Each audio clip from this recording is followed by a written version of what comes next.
Assalamualaikum warahmatullahi wabarakatuh.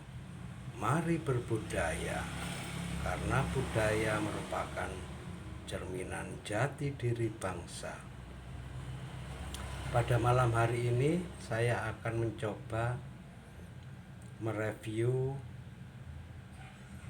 barang yang dulu banyak digunakan, bahkan sampai saat ini pun masih sering digunakan, baik itu untuk masyarakat atau suku-suku di Nusantara atau di Indonesia, baik itu suku Melayu, Jawa, Madura, Bali, Lombok,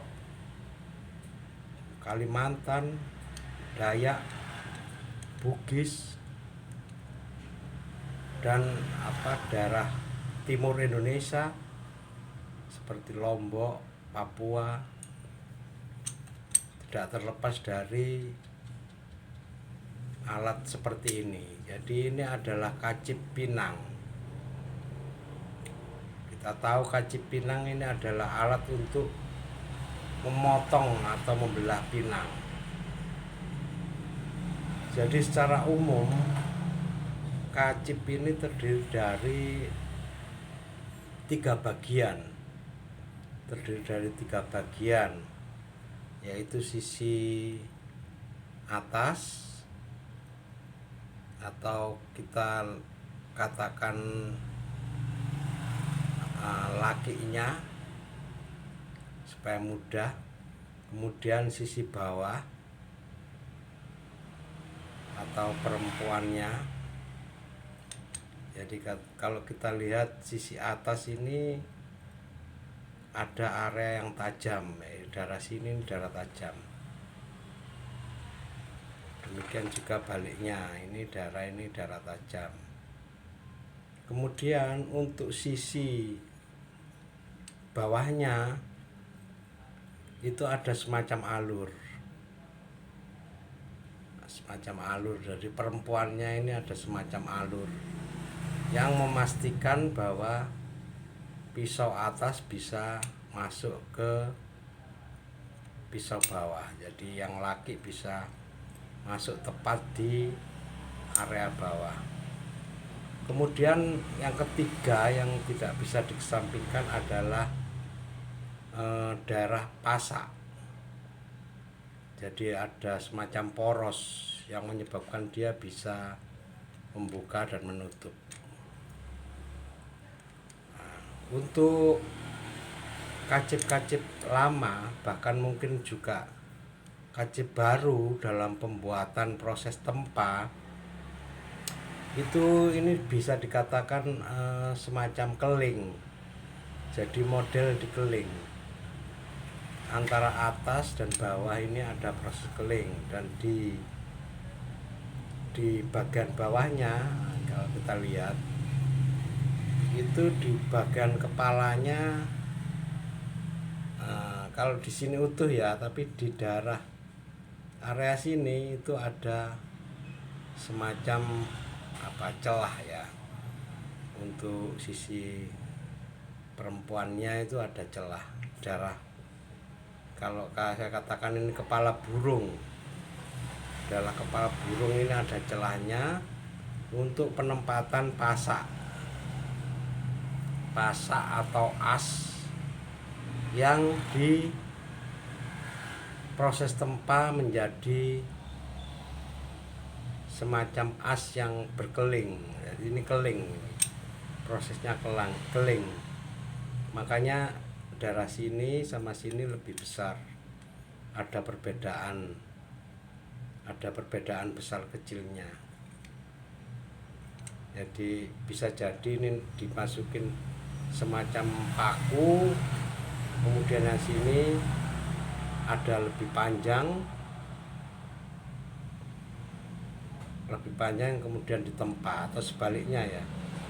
Jadi ini semacam paku, kepalanya di sini, yang sini memanjang kemudian ditempa, jadi ini menjadi lebih besar.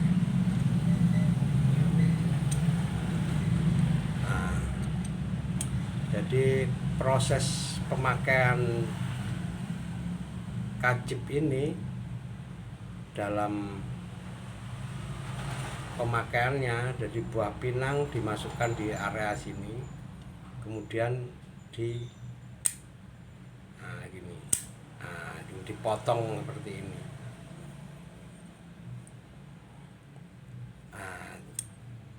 Juga untuk apa, biasanya kacip-kacip ini diberi ornamen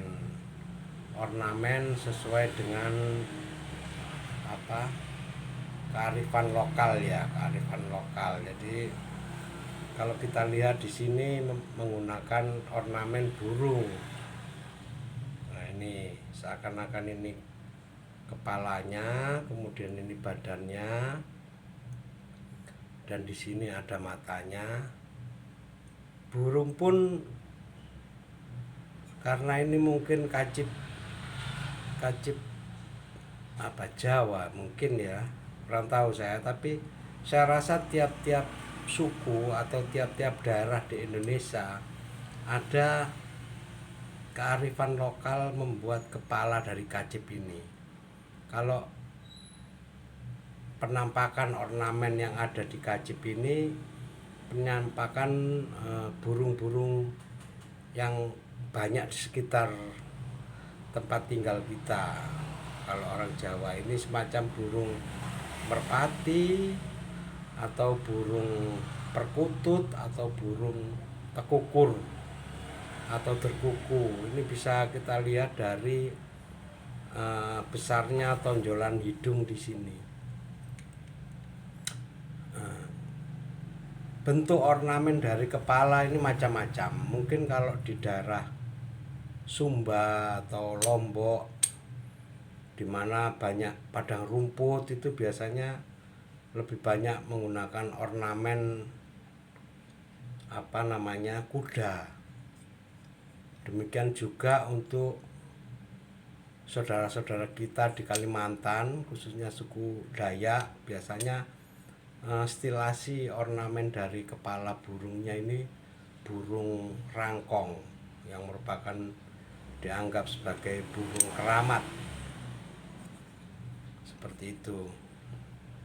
Ada juga di daerah Bali atau mungkin di daerah Jawa, di mana ada kesenian wayang. Itu bisa juga untuk kacip ini berornamen wayang, khususnya para punokawan. Jadi apakah itu berbentuk gareng atau petruk atau bagong atau semar, seperti itu. Demikian juga untuk daerah-daerah saudara-saudara kita yang di Melayu, baik itu di Sumatera, kemudian Kepulauan Riau, Bangka Belitung. Tentunya kadang terdapat kearifan lokal yang membuat ornamen dari apa namanya, kacip itu. Jadi secara umum seperti itu untuk penjelasan mengenai kacip.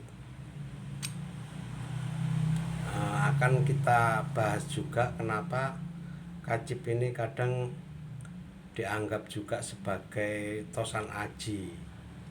Mungkin nanti kita buat part 2 ya. Ini sekedar sharing aja, kita lihat kearifan lokal dari budaya-budaya bangsa kita.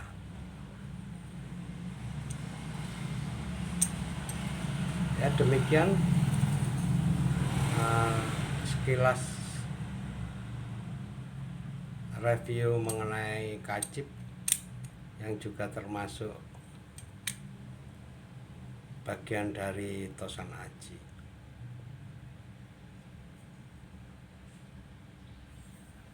Mari berbudaya, karena budaya merupakan cerminan jati diri bangsa. Wassalamualaikum warahmatullahi wabarakatuh.